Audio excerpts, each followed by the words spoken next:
I'm Aria, a 38-year-old housewife. I live with my husband, Aaron, who is 2 years older, and our high school daughter, Jessica. We had been living in an apartment for a long time, but 5 years ago, we built a house and moved to the town we live in now. Having achieved my dream of owning a home, surrounded by a loving husband and a sweet daughter, I was spending my days full of happiness. However, I had one concern. It was about our neighborly relationships. A middle-aged woman named Stephanie, who lived next door, loved gossiping about others. Gossip lovers exist everywhere, but she was clearly excessive. Desperate to know about other families' affairs, thanks to her, my family got caught in a terrifying trouble. Stephanie, who appeared to be around 50, had been living in this town since childhood. She knew everything about who lived where, who married whom, and when children were born in the neighborhood. She loved to chat and immediately started talking to me when we had just moved in, asking where we came from. I was happy to have someone friendly when we didn't know anyone else, and she would give us small gifts and take care of us. So at first, I had a good impression of her. I thought it was nice to have a kind neighbor. But over time, I started finding her behavior annoying. Stephanie seemed to be obsessed with our family's affairs, prying into even private matters. Questions like whether my daughter had a boyfriend could be laughed off, but when she asked about our savings and my husband's salary, I was taken aback. When I said I don't like to answer about money, she pursed her lips and said, "Why so secretive between neighbors?" No matter how much she sulked, I kept silent. It's incredibly inappropriate to ask someone directly about their savings. Additionally, there was another reason I didn't want to share secrets with her. Not only did she ask questions, but she would also spread the information she got from me to others immediately. I was shocked multiple times when things I told only her spread throughout the neighborhood in no time. And yet, she never talked about herself. The only thing I knew was that her husband was so busy he was rarely home. The rest of her private life remained a mystery. It's unfair how she wants to know everything about others but reveals nothing about herself. Because of this, I gradually started to dislike her and limited our conversations to minimal greetings when we met outside. For a while, she kept pressing me, but eventually, she seemed to realize I was avoiding her and stopped approaching me. To an outsider, it might seem cold to act distant despite living next door. But to protect my and my family's privacy, keeping a distance was necessary. For a while, we lived peacefully without any incidents. One morning, when I went to take out the trash, I ran into Stephanie, who was just leaving her house. We locked eyes, and I felt a jolt, but I greeted her with a simple good morning and tried to pass by. However, she grabbed my arm, saying, "Aria, wait a minute." Oh no, caught again. I sighed internally. What could she want to ask during the busy morning? Unlike my gloomy self, she was grinning. Despite her smile, she said with a voice full of spite, "I heard your husband got promoted recently? I'm so envious." Her words sent chills down my spine. My husband's promotion was a recent event. We hadn't told Stephanie or anyone else in the neighborhood. The only ones who knew were his boss and our family. As I stood frozen, she continued to strike. "With that hefty raise, you don't even need to work part-time, do you?" She spat these words and left. Once again, I was stunned. Not only did Stephanie know about the promotion, but she also knew I was considering part-time work. Feeling uneasy, I reported this to my husband that night when he came home from work. I asked if he had mentioned the promotion to anyone, but he confirmed he hadn't. We were both baffled about how Stephanie found out. Just then, we heard hurried footsteps rushing down the stairs, and our daughter Jessica burst into the living room. Breathless, she said, "Come to my room right now." I tried to calm her down, asking, "What's wrong? Why are you so frantic?"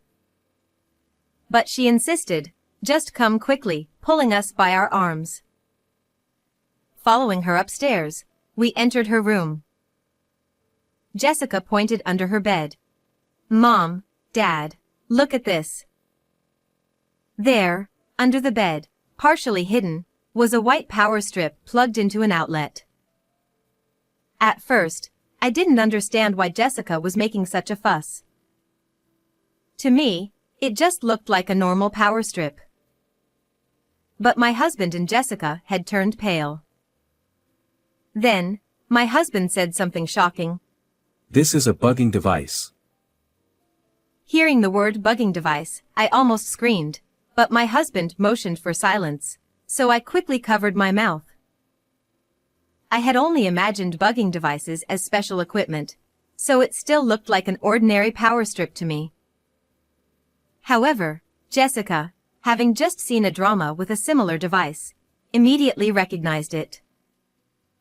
We quickly searched online and found many bugging devices that looked just like the one in Jessica's room. Who, when, and how did someone set up such a thing? My husband and I both thought of the same person, but as we were thinking, the culprit was probably listening to our conversation through the device. We decided to leave Jessica's room and return to the living room. According to Jessica, there was no device when she cleaned her room and moved the bed 3 days ago. So, it must have been set up very recently. However, we hadn't let anyone other than family into the house for the past month, so it must have been done by someone breaking in from outside. I felt both fear and anger boiling up. No matter the reason, invading my daughter's room and planting a bugging device was unforgivable. My husband felt the same. So, we decided to set a trap to catch the culprit. Well, if you're ready for this. No mercy. That night, we had Jessica sleep in another room, and my husband and I got to work. In hindsight, we should have hired a professional, and I regret our recklessness now. But at that moment, we were too enraged to wait. To lure the culprit, we set up a trick to make them think the bugging device was malfunctioning. We placed crumpled newspaper next to the device and directed a strong fan at it to create constant rustling noise. After setting the trap, my husband hid in Jessica's bed, and I waited in the adjacent room. We waited for the culprit to arrive. In the end, our plan succeeded. The culprit fell for the trap and came to check the device. According to my husband, it took less than an hour for noises to start outside the room. He jumped out of the bed and opened the curtains to see a man standing on the balcony. The man tried to flee, but my husband quickly tackled him on the balcony, immobilizing him. When my husband turned on the flashlight to see the man's face, he was shocked. The eavesdropper turned out to be Stephanie's son. I also rushed over from the next room when I heard a noise on the balcony and was astonished to see him after so many years. Stephanie had always said her son was brilliant, went to university out of the prefecture after high school, and landed a job at a top-tier company. So why was he here? Moreover, his once fresh-faced appearance was gone. He looked haggard and even had a scruffy beard. What could have happened? My husband and I were puzzled. My husband asked. Are you the one who planted the bug? He nodded silently. Apparently resigned, Stephanie's son offered no resistance, hung his head quietly, and had tears in his eyes. My husband was exasperated by his demeanor. If you're going to cry, why did you try to bug our house? With a small voice, he began to speak. According to him, he had graduated from university and found a job at a fairly large company, but he couldn't adapt to the workplace and quit after just 1 month. He returned to his parents' house and, instead of job hunting or even getting a part-time job, spent his days playing games. He thought he was resting his tired body and mind, but in reality, he was just a recluse.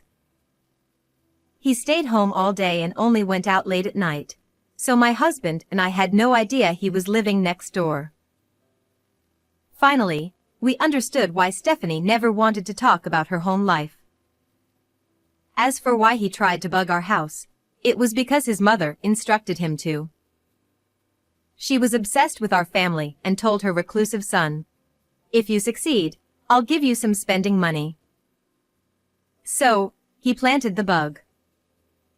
My daughter had sometimes slept with the window open on hot nights, and he took advantage of this, climbing up from the garden shed to the balcony to enter the room. His only goal was to plant the bug, but it was terrifying to think what could have happened if he had intended to harm her. I was very close to my daughter and often chatted with her in her room. He listened in on those conversations and learned about my husband's promotion and my plans to start a part-time job. He came to check the bug when he heard strange noises and couldn't hear voices anymore, thinking the device was broken. It was already past 1 a.m., but after hearing his story, my husband and I took him to Stephanie's house and rang the intercom. No one answered for a while, but after multiple rings, Stephanie responded irritably. "Who is it at this hour?" I spoke to the camera. "Your son was caught sneaking onto our balcony, so we brought him here." Stephanie hurriedly came to the door in her pajamas. Seeing us and her son standing together, she was initially shocked but then put on a defiant expression. "What do you want at this late hour?" She feigned ignorance, which angered my husband. Your son planted a bug in our daughter's room. Don't pretend you didn't know. Stephanie remained unfazed. "A bug? I don't know anything about that." She laughed dismissively and turned away. I was appalled by her brazen attitude, but then she shocked us further. "He did it on his own. It has nothing to do with me." She abandoned her own son. He looked devastated. Seeing him so sad and silent, we felt a bit sorry for him, but a crime is a crime. "We'll be filing a police report." "Go ahead, do whatever you want." She still acted like it was someone else's problem. Then I added, "We'll also report this to your husband." She turned pale. "Please, don't tell my husband." She clung to me, begging.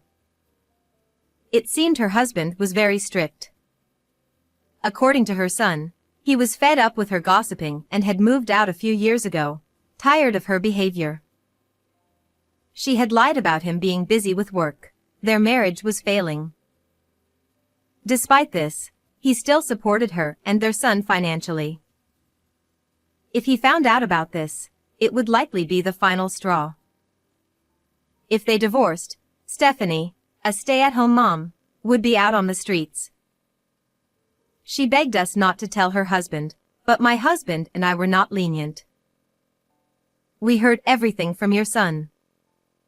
Paying your child to bug someone else's house is despicable. Both of you need to atone for your actions." We left her house. A few days later, Stephanie's husband visited us. After calling the contact number given by their son, he came to apologize. He apologized for his son's actions and even paid us compensation, insisting he would recover it from Stephanie. It was our first time meeting him, and he seemed very reasonable, unlike Stephanie. We felt a bit sad thinking that their son might have turned out better living with him. But crimes can't be undone. He was arrested for trespassing and fined. Despite being young, he had a criminal record, but it was his own doing, even if he was coerced by his mother. Shortly after, Stephanie and her husband divorced. The neighborhood quickly learned of the scandal, and unable to bear the shame, Stephanie left town. No one knows where she went, but her son remains a recluse, likely living a miserable life in hiding with his mother. As for us, we used this incident as a lesson to improve our home's security. We are determined to protect our daughter and ensure we never face such a crime again. Goodbye, everyone. How was this story? Please subscribe to the channel. See you in the next video.